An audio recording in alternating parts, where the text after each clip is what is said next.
You sitting up straight? Yes. Okay, we're just going to hope that that's done. Okay. Hi, this is Cheryl Petersen with Healing Science today, and with Richard. We have known each other for about 20 years. And she just now tells me about a spiritual experience that happened in 1998. Tell him, Cheryl. I was operating a front-end loader on a gravel road when the engine exploded into flames. My foot jerked off the fuel pedal, fire filled the cab, and I thought, what's going on? It felt as though a presence said, "It's okay, Cheryl, I am in control." I noticed that my clothes caught fire and got more afraid, but again heard, "It's okay, Cheryl, I am in control." I found myself climbing out a window and looking down at moving tires because the machine was still coasting. I don't remember jumping, I don't remember crash landing, but I do remember looking up into a blue October sky filled with black smoke, and I prayed, "Oh God, please don't let the fire spread." What do you mean fire spread? We lived in a desert. All fire was dreaded. It spread fast through the dry grass, and the neighbors' houses weren't far away. After that quick prayer, all was quiet until I heard the voice of an aunt who had died a few years previous. The voice said, "You see, death is real." I timidly thought, God is my life, but was rebuked again with "death is real." Then I thought, if that's true, then why are you alive talking? Oh, that is so awesome, Cheryl.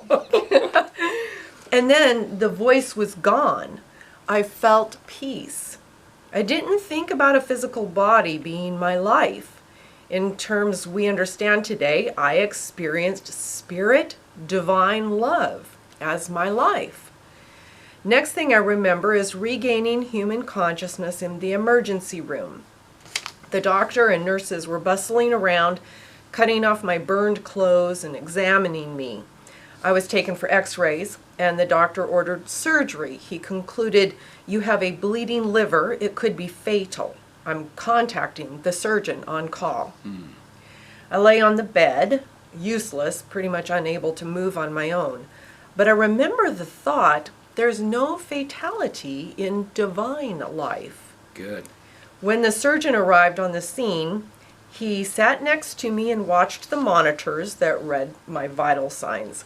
He then said, "You're stabilizing, and I'm going to wait until your stomach is emptier before operating on your liver." I ate a big breakfast that morning.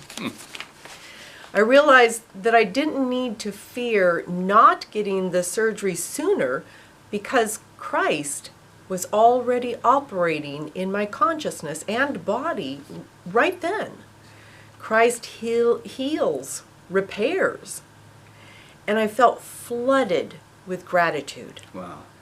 There are no other words than to say it was another spiritual experience. I felt the substance of gratitude. The surgeon watched me closely and kept pushing the surgery into the future.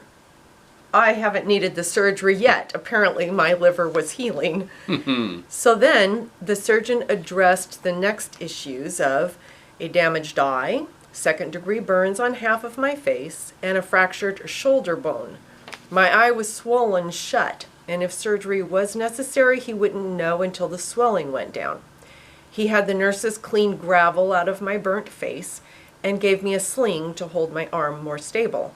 He also asked if I wanted pain relief, and I shook my head no because, well, I didn't feel any kind of intolerable pain. I felt at peace. Wow. But the third time the surgeon asked me if I wanted pain relief, I thought, God, what can I say to this guy? Talking wasn't easy because of a sore jaw, and then I heard myself say, "I don't feel pain, I feel healing." And as silly as this sounds, it was as if I witnessed pain drain from the surgeon's body, and he relaxed. It was another spiritual experience that greatly impacted me. That is so awesome. Well, I thought, wow, here I was, so busy praying for myself that I'd lost awareness of the whole, the collective. I had no idea how bad I looked, but could guess, and the surgeon probably hurt just looking at me. He had enlisted in the high calling of healing, and of course he wanted me to be comfortable. There was a double lesson for me there. Number one, I can keep praying, but only rightly, because it's a tool, same as surgery or pain relievers. It's not the source of healing. God is the source of healing. If I had needed the pain relievers, I wouldn't want to abuse them.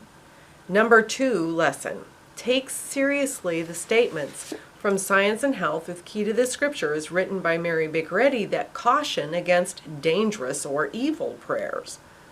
From that point on, I wanted to think of others rather than just myself. In 3 days, I went home.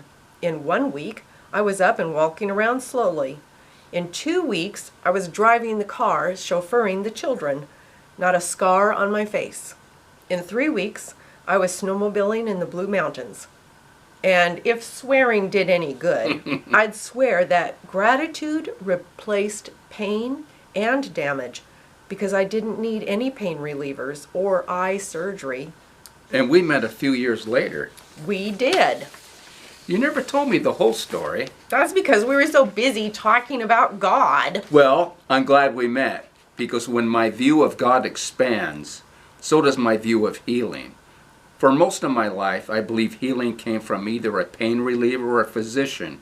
But now I too have experienced the healing that is directly linked to the communion with God and the Christ Spirit operating in consciousness.